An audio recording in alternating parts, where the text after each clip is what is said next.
A diferença de PM e PO? Tô brincando. Você quer causar uma polêmica aqui, né? Tô brincando. Lucas, o palco é seu. Obrigado. Bom dia, pessoal, tudo bom?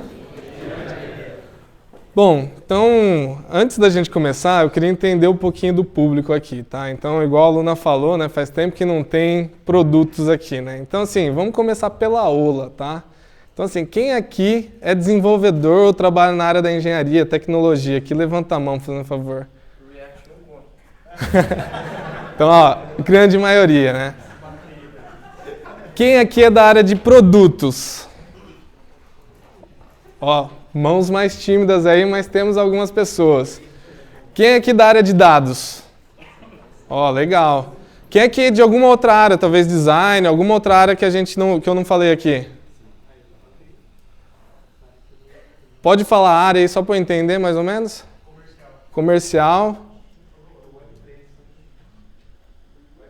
Web 3. Educação e políticas públicas, legal. Então, beleza, galera. Vamos começar aqui, ó. Queria mais entender um pouquinho. Eu vou falar de um tema um pouco peculiar aqui para todo mundo, que é como o produto pode facilitar a vida do time de engenharia, né? Porque eu acredito que a maioria aqui de engenharia deve falar, pô, produto só me atrapalha, né? O cara vai falar mentira aqui. Pode ser que tenha um pouco de mentira, mas a ideia é eu tentar passar um pouquinho do que a gente faz aqui no Magazine Luiza, tá? Bom, então, primeiramente eu vou contar um pouquinho aqui de mim, tá? Então, eu atuei em algumas empresas como Danone, Carrefour. Nessas empresas eu atuava muito mais na área de projetos, ainda não era projetos de tecnologia, mas não era produtos digitais ainda. Fiz uma migração de carreira, entrei na ClickCash, foi minha primeira experiência como produto de fato. ClickCash era uma startup de empréstimo pessoal, então eu já comecei minha carreira de produto no ramo financeiro, então produtos digitais financeiros, tá? Então vocês vão ver que basicamente é meu mundo aqui. A ClickCash foi uma escola para mim muito importante porque metade do meu time era da Europa e o time de tecnologia e produto era da Europa. Então eu aprendi uma cultura muito diferente do que eu vejo hoje dentro do Magazine Luiza, tá? Só para vocês terem uma noção, assim, eu não conseguia pedir nada, eu não conseguia fazer nada sem que os romenos perguntassem uns 5 porquês para mim e eu explicasse de umas 10 maneiras diferentes para eles. Então, assim, tinha que ter muita base em dados, tinha que ter muito bem desenhado e estruturado os fluxos de tudo que a gente ia fazer, sabe? Isso é algo que eu não vejo muito aqui no Brasil, isso é algo que eu não vejo em algumas empresas que eu já passei e que eu converso ali com algumas pessoas, tá? Atualmente, eu sou professor na DNC. DNC é uma escola que tem vários cursos, tem curso de tecnologia, dados, produtos. Já faz 3 anos que eu estou lá. E também no MagaluPay. Então vai fazer 3 anos que eu estou no MagaluPay. Para quem não conhece o MagaluPay, o Diogão trabalhou no MagaluPay, conheço várias histórias suas, depois a gente bate um papo, tá? A gente é de épocas diferentes, tá? Ele já tinha saído quando eu entrei. Então, para quem não conhece o MagaluPay, é o braço de produtos financeiros do Magazine Luiza, tá? Então lá a gente tem adquirência, consórcio, seguros, checkout, meios de pagamento, Pix, score bancário, então tem vários serviços ali. Eu já passei em algumas áreas, então lá dentro do MagaluPay eu comecei majoritariamente no pessoa física, então é tudo ali relacionado às transações, ali, meios de pagamento, então eu construí vários produtos do zero, então a wallet que a gente tem hoje, link de pagamento, checkout redirecionado, construí um produto que é o PAT, que é um cartão de benefício, igual o VR Alelo, construí ali uma integração com o mercado Bitcoin, que é compra e venda de Bitcoin, Ethereum, USDC dentro lá do MagaluPay. Depois disso eu migrei para a área PJ, então comecei a olhar ali para conta digital PJ, agenda de recebíveis, crédito PJ. Depois disso eu entrei num projeto de cartão de crédito, que é basicamente o case que eu vou mostrar para vocês hoje. E recentemente, em novembro, eu assumi a gerência da área, então eu estou cuidando da área PJ e da área de dados da minha diretoria. Então eu estou olhando para essas duas frentes hoje, tá? E aí, para a gente começar aqui um pouquinho do que eu quero falar, é BPMN. Alguém sabe o que é BPMN? Alguém já ouviu falar de BPMN? Pouquíssimas pessoas. E é isso que eu quero falar um pouquinho hoje, tá? Basicamente, tudo que a gente constrói hoje em produtos do MagaluPay, a gente estrutura o nosso discovery através de BPMNs, tá? Então, basicamente, o BPMN é o Business Process Model Annotation, tá? Então, é uma forma que a gente tem de desenhar os fluxos de negócios, os fluxos de tecnologia.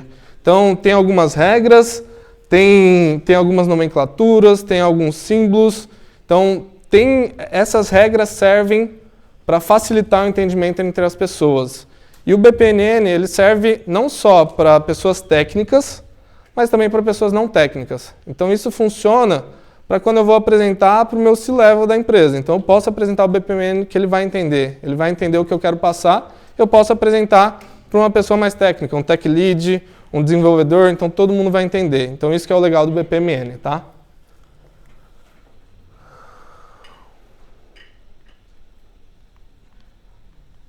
Só um minuto, gente. Aí. Então, basicamente, o BPMN, eles são fluxos que a gente desenha com alguns símbolos específicos, tá? Então, temos ali... funciona. Então, temos as atividades. Então, basicamente, as atividades, a gente tem tarefas, subprocessos e marcadores. Então, basicamente, uma ação que o usuário vai fazer ou algum evento que vai acontecer ali, você utiliza esse símbolo de atividades, tá? Temos os desvios aqui, então quando eu vou falar alguma coisa que vai acontecer em paralelo, alguma coisa que vai acontecer exclusivamente de um lado ou para o outro, uma pergunta que eu vou ter que fazer para o usuário, ele vai ter que responder sim num fluxo ou não no outro. Temos objetos de dados, objetos de conexão, temos os eventos, então eu sempre vou ter eventos simples aqui, que eu inicio um processo, eventos intermediários, eventos finais intermediários, eventos de término, tem uma série de eventos. E tem as raias e os artefatos, tá? Pô, Lucas, mas vocês usam tudo isso? Não, a gente não usa tudo isso, tá? A gente vai muito no simples, tá? Então, assim, como que a gente estrutura um BPMN dentro de casa ali, tá? Basicamente, eu uso uma raia para cada etapa do meu processo. Então, vamos lá. Vamos falar que eu tenho um usuário que ele vai acessar um aplicativo de um banco e dentro desse aplicativo ele vai acessar uma área de cartão de crédito.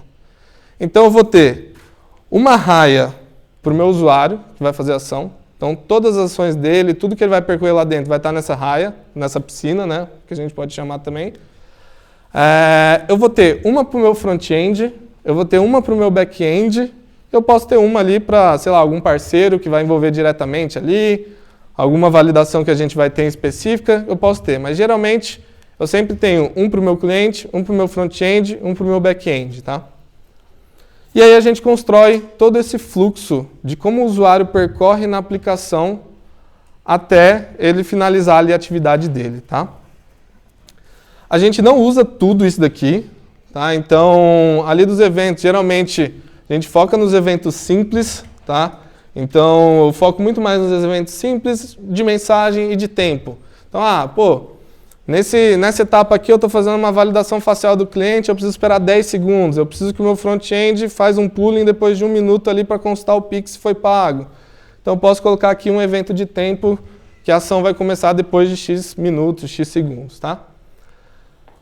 Pode estar muito esquisito o que eu estou falando aqui, mas eu tenho exemplos, vocês vão entender como que funciona, tá? Dando sequência aqui, então, como que a gente estrutura no time de produto, né? Então, como que a gente aplica? Igual eu já comecei a falar, a gente tem uma raia ou uma piscina para para o usuário, para o meu front-end, para o meu back-end. A gente faz um BPMN para cada UST, tá? Então, aqui no nosso time, a gente aboliu aquela questão de história do usuário, que é eu como usuário quero fazer isso, isso, isso. A gente não usa mais isso, tá? A gente usa um BPMN para explicar toda essa UST do cliente, toda essa jornada do usuário, tá?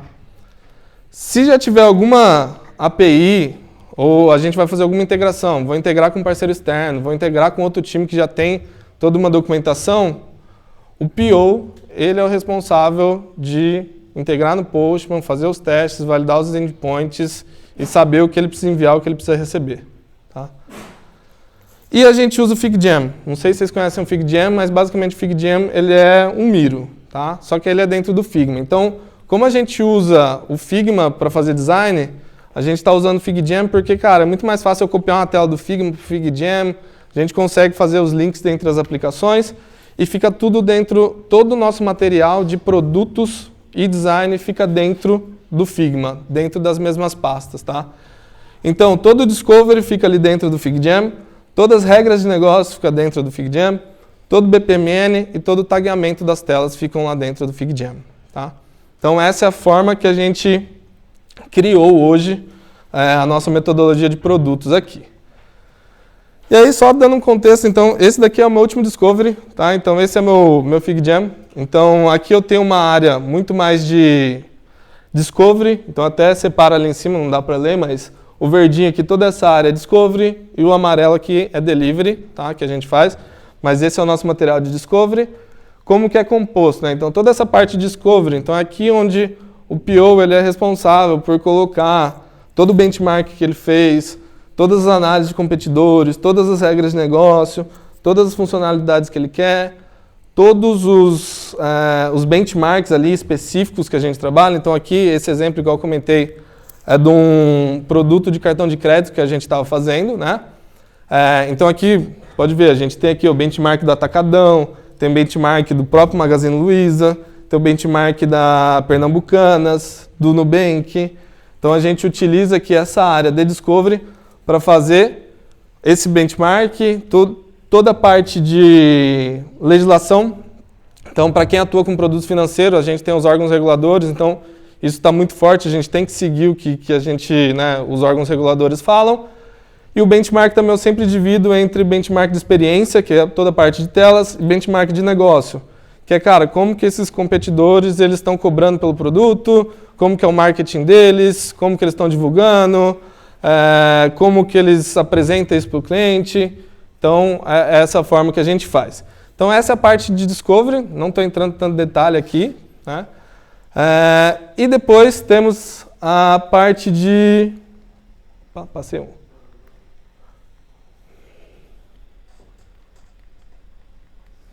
Será que dá para eu voltar aqui? Boa. Então, tem toda a parte de Delivery, tá? Então, como que a gente faz o Delivery? Aqui em cima, ali a gente começa com os macroprocessos que a gente fala.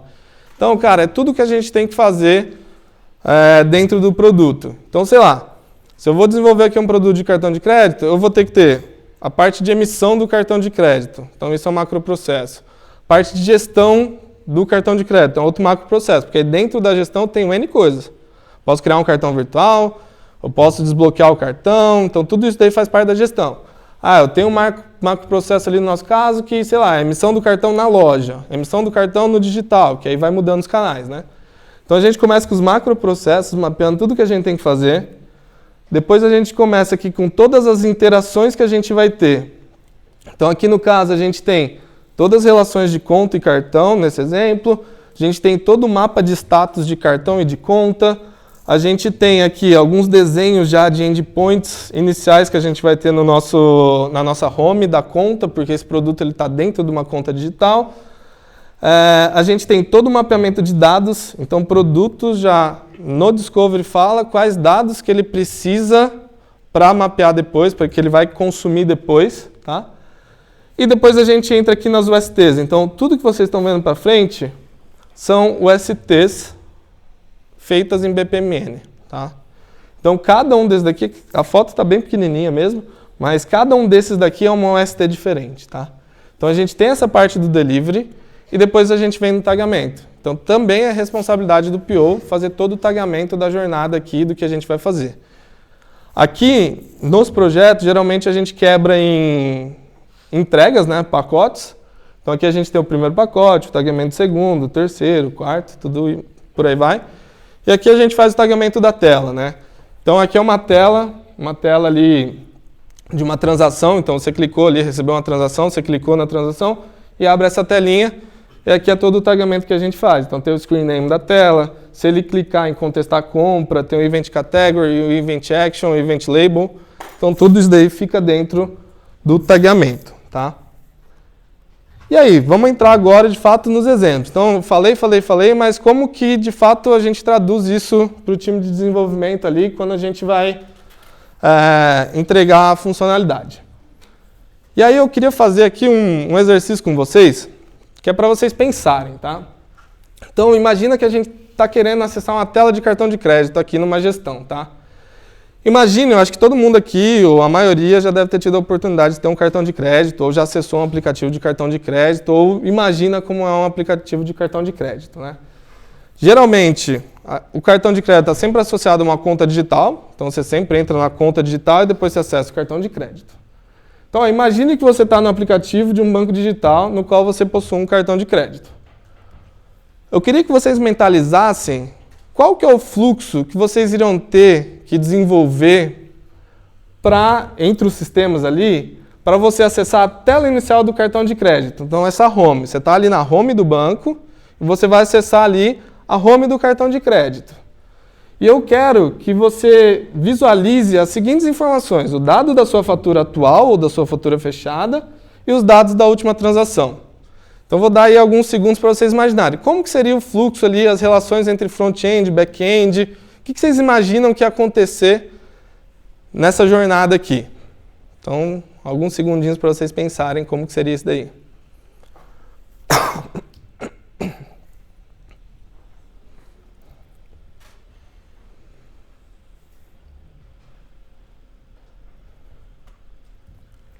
Então, a gente está num banco digital, acessando uma área de cartão de crédito e vocês precisam visualizar a fatura atual ou fechada, os dados dela, quando ela vence, quando ela fecha, o valor da fatura e as últimas transações. A data que você fez a transação, o nome do estabelecimento, o horário e o valor da transação. É isso que vocês precisam enxergar, que é o padrãozão de cartão de crédito.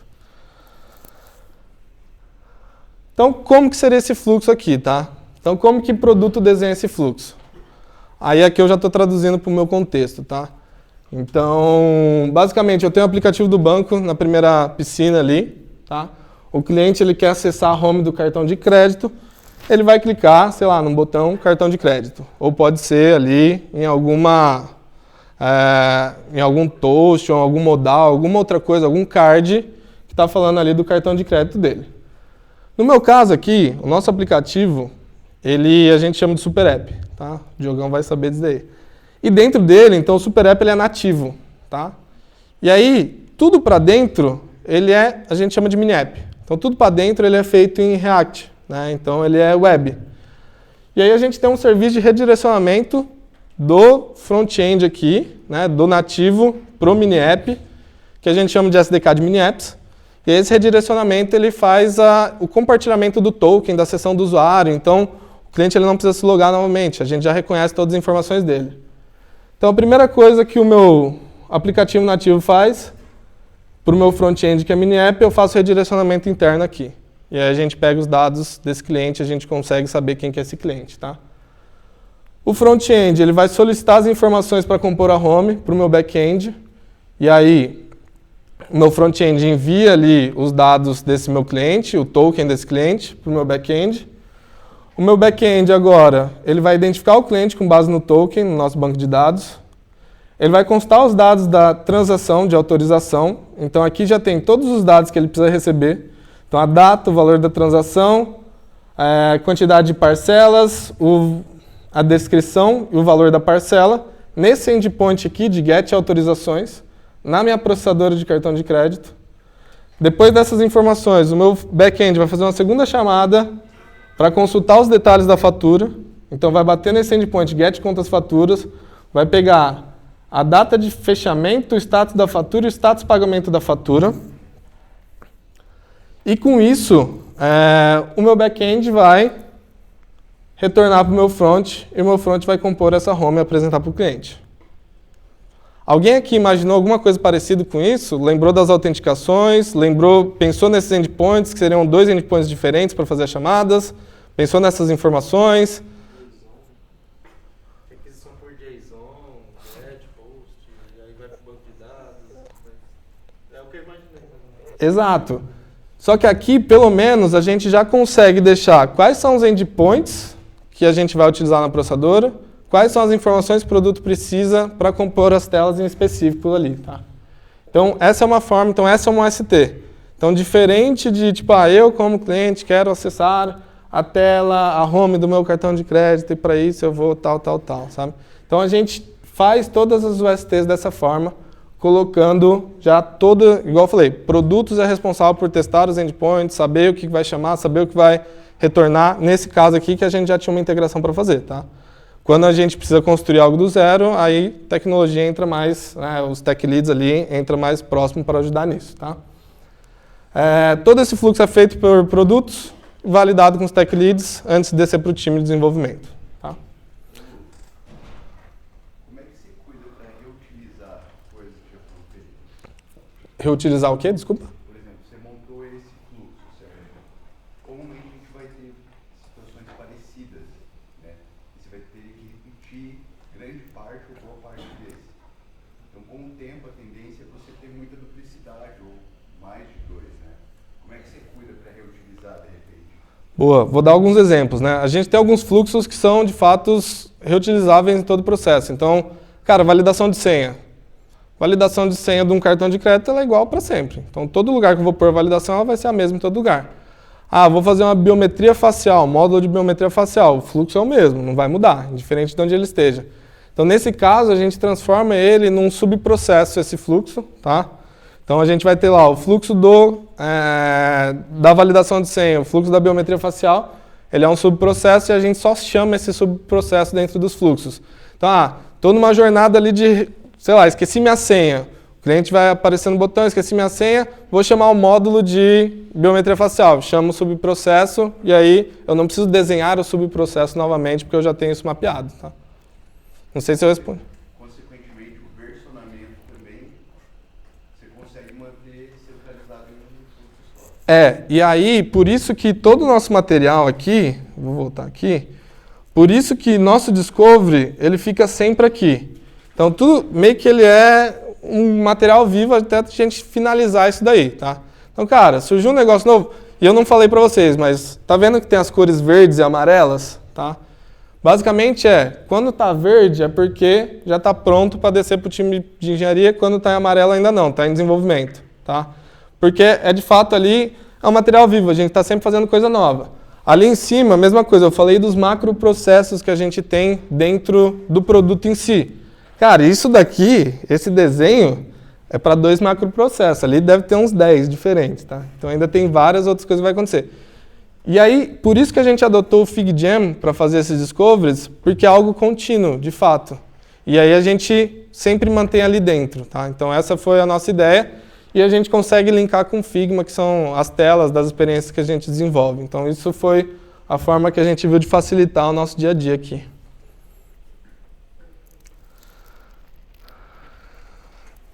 E aí, por último aqui, dando mais um exemplo para vocês entenderem, vamos fazer o mesmo exercício aqui.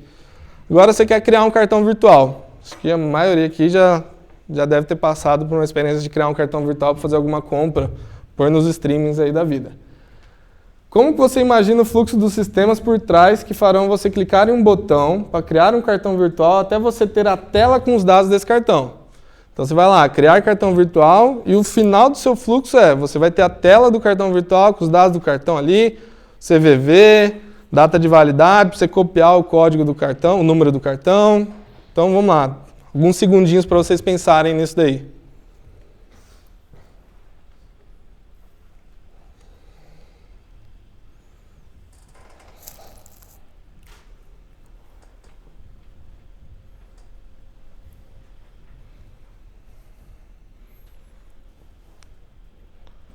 Antes de eu mostrar o fluxo, alguém aqui pensou, quem quer levantar a mão e falar quais endpoints pensou nesse fluxo? Já que vocês são mais técnicos. Endpoint, não precisa falar o endpoint em si, porque vocês não sabem, mas o que o endpoint vai fazer, basicamente? Alguém aqui quer arriscar e falar? Todos? Imaginei um endpoint para criação do cartão, provavelmente alguma integração com a Mastercard ou a Visa. Não sei se tem a necessidade de conferência, com o parceiro de crédito, e posteriormente uma consulta, a não ser que esse cartão já esteja criado. Aí basta só consultar. Beleza. Alguém pensou alguma coisa diferente? Ninguém quer arriscar alguma ideia diferente?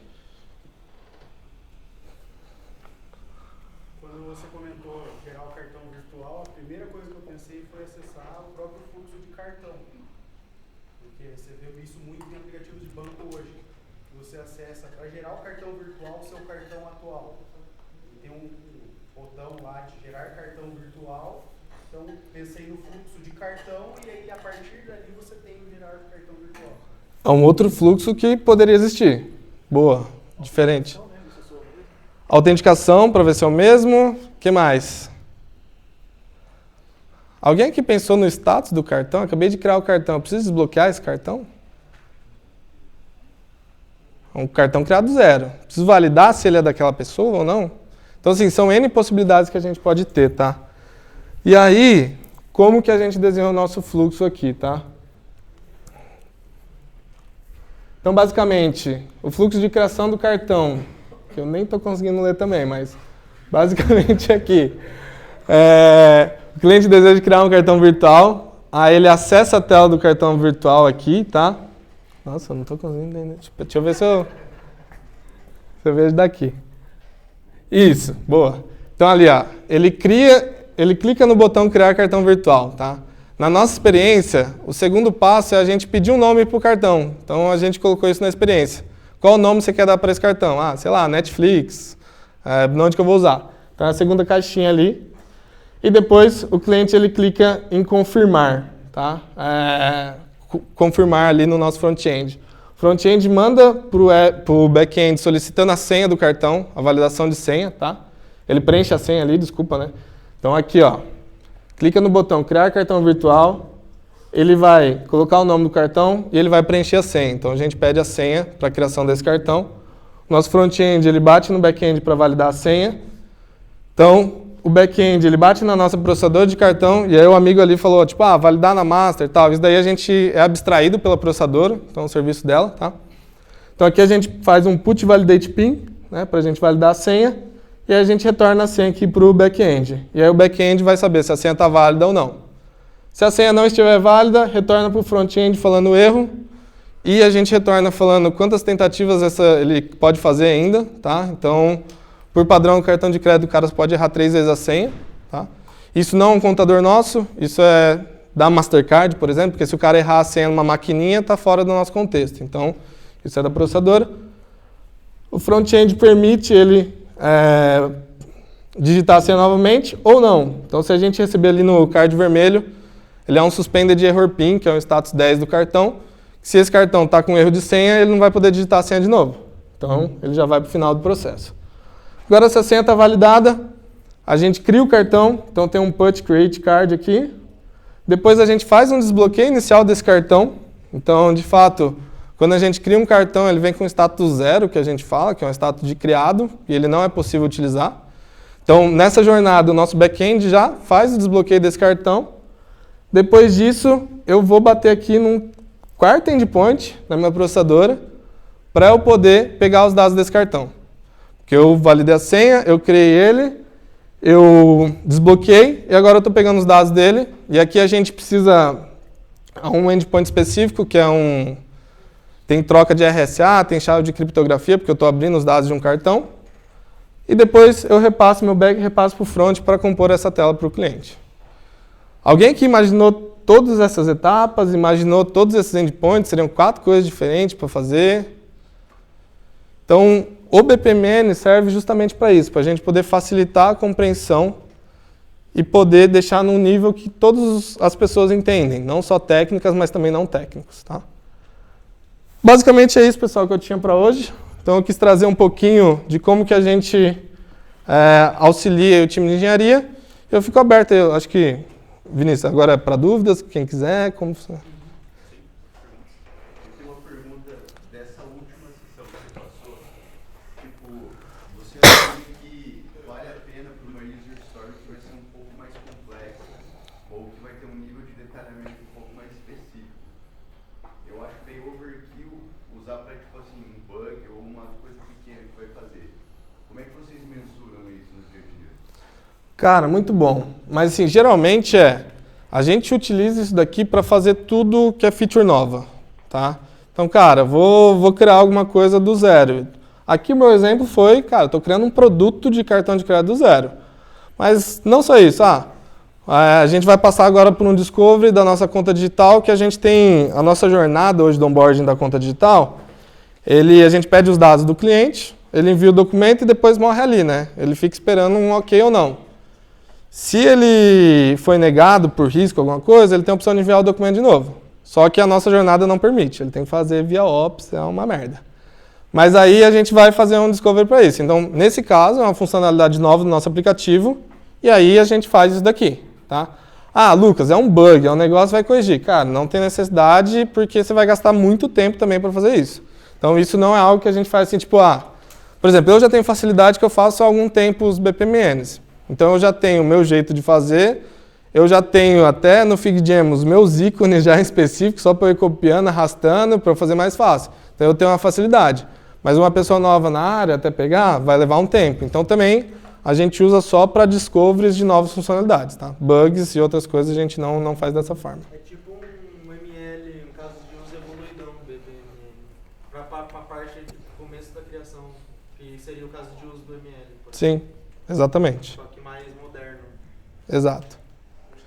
A gente às vezes usa, tá? Às vezes no discovery também a gente coloca diagrama de sequência, a gente coloca outras coisas para complementar também. Teve uma vez que eu fiz um discovery que a ideia é transformar isso daqui para integrar na Kabum, por exemplo, a gente começar a emitir cartão lá. E aí para Kabum eu não fiz tudo isso daí não. Eu converti para alguns diagramas de sequência para até reduzir, porque a gente tinha pouco tempo para apresentar nas reuniões. Então também eu uso isso para me embasar em construir outras coisas, em transformar para apresentações mais enxutas também. No caso que ele perguntou ali, ele usaria mais aquele diagrama de sequência, alguma coisa mais que é voltado para bugs daí, né? Dependendo do bug, a gente nem faz muita coisa lá. Assim, se for coisa mais simples, a gente só documenta, dependendo se é algo que impacta a produção, tem que fazer o pós-mortem e tudo mais, mas é mais simples, assim, é mais o tipo, Para a criação do produto. Entendi. Cara, primeiro, parabéns aí, obrigado por ter aberto tão profundamente esse processo de vocês. Eu tenho duas perguntas. A primeira em que momento você envolve o time de engenharia no teu scope e se isso chega a atrapalhar, por exemplo, como é que você equilibra, né, trazer os caras, né, pro teu scope. E a segunda é com relação à crise, quanto que você, na tua posição de produto, se envolve numa situação de crise ou simplesmente no dia a dia da manutenção aí, da sustentação, como é que é o teu papel nesse caso? Eu vou passar um pouco como é a estrutura de tecnologia hoje aqui dos nossos times, tá? Não só de tecnologia, mas basicamente a gente tem as squads, né? O nosso time é formado por squads. Nessa squad tem o time de desenvolvimento. Hoje, onde que eu estou alocado, é back e front, então o mesmo time faz os dois, tá? Tem as duas habilidades no mesmo time. E tem o squad lead, que é o coordenador responsável pela squad. Dessa squad a gente tem um PO e tem um designer. Então essa é a nossa estrutura. E a gente tem o tech lead, que ele é uma figura mais técnica cross para apoiar todas as squads. Então é assim que funciona, tá? Como que a gente faz daqui do lado de produtos? Vai depender muito da maturidade da pessoa de produtos, o quanto ela conhece a nível técnico de tipo usar um Postman ou não, que a gente sabe que tem muitas pessoas de produtos que não sabem fazer isso, né? Eu, por exemplo, basicamente faço todo o fluxo como eu imagino e depois eu só valido com o tech lead ou com o squad lead. E aí vou pegando as ideias deles, a gente vai complementando até chegar a uma versão final para apresentar para o time, tá? Lucas, não tem embasamento técnico para fazer requisição no Postman, para poder entender os endpoints e tudo mais. Cara, seu par é o squad lead. Então o PO senta com o squad lead e fala, a minha ideia é essa, eu comecei a desenhar o fluxo, nunca vá com nada cru. Já, cara, põe a sua ideia ali, desenha o fluxo como você imagina e usa essa pessoa para ir te apoiando, para ir complementando, para ir também dando as ideias dela, tá? Então é assim que a gente trabalha aqui, tá? E, novamente, depois disso a gente valida com o tech lead antes de descer para o time. E esses fluxos aqui é algo que eu faço antes da gente criar as telas, tá? Então, isso daqui é feito bem antes e o design segue o que foi feito aqui. Então, a gente apresenta para o design para ele compor as telas de acordo com o fluxo que a gente desenhou, tá? Então, esse é o processo. Então, a gente finaliza, valida ali todos os fluxos, desce para design, faz as telas, design terminou, a gente desce para o refinamento com o time, apresenta o fluxo e depois apresenta as telas. E aí o time consegue entender, associar o fluxo às telas, o que está acontecendo em cada jornada, tá? E a segunda, cara, depende muito, tá? A gente tem uma função que chama bombeiro lá no nosso time, que aí os bombeiros são, vocês entendem? O nome já diz o que é, tá? Mas basicamente o que é o bombeiro, tá? Cada squad faz um rodízio ali por semana, quinzenal, depende de da relação ali com o squad lead, como que o time definiu. E aí cada semana tem um bombeiro específico de cada squad para cada aplicação. Então é assim que funciona. E aí a gente tem o canal que é o Firefighting, né? Que tá todas as pessoas responsáveis ali. Então, por exemplo, é um Firefighting por aplicação. Então, tipo, tem o Firefighting da conta PJ, tem o Firefighting da conta PF. Então, que aí estão todas as pessoas responsáveis por lá. E aí, cara, deu um incidente de produção ou algum problema com o cliente, então tá o time de atendimento lá. Então, todo mundo tem algum problema, joga no canal. E aí a gente usa o Google Chats, né? O canal é lá dentro. E tem a forma de você abrir os cards ali, que já abre diretamente no board do bombeiro. Eu já viro um card para o bombeiro, já direto no Kanban Force, que é a aplicação que a gente usa. E aí esse bombeiro começa a atuar. E também, quando abre esse card, ele automaticamente já marca o squad lead e o PO do produto responsável. E aí eles começam a entender o que está acontecendo para atuar, tá? E aí, então é dessa forma, então o PO vai ajudando a atuar. E aí depende da criticidade do incidente. Então, como a gente é um varejo, a gente tem o P0, P1, P2, P3. Então, o P0 é impacto direto em vendas. Então, se é alguma coisa que parou de vender, ele é o P0, prioridade, tem que parar tudo que está fazendo, criar o War Room e todo mundo ir lá atuar nisso daí. Sabe? Então, aí depende um pouco da criticidade do incidente. Tá?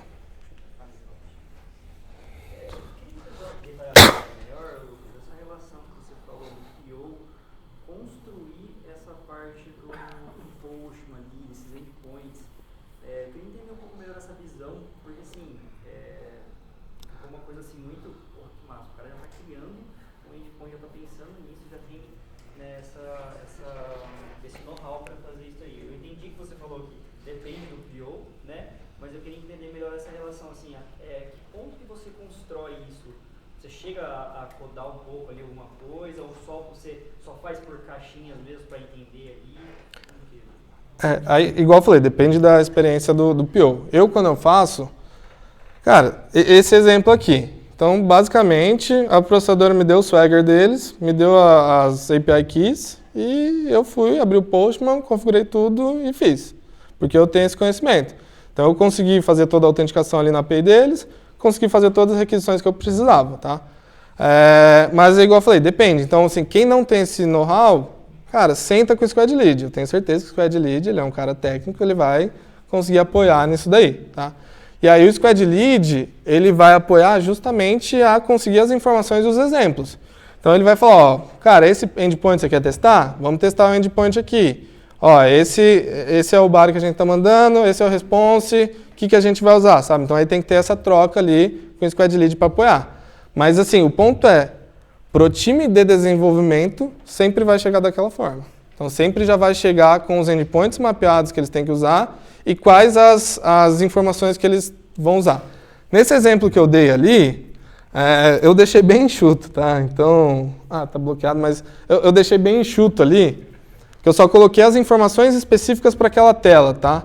Mas, geralmente, em alguns outros cenários... Bom, obrigado. Aqui, ó. Então, por exemplo, aqui, basicamente, é o resultado desse... Aqui é consultar os dados do... Tá. Então, ele faz esse get autorizações aqui. E, cara, não me retorna só aqueles 5 pontos aqui. Isso daqui ele me retorna, cara, é um response enorme ali, tem muitas informações.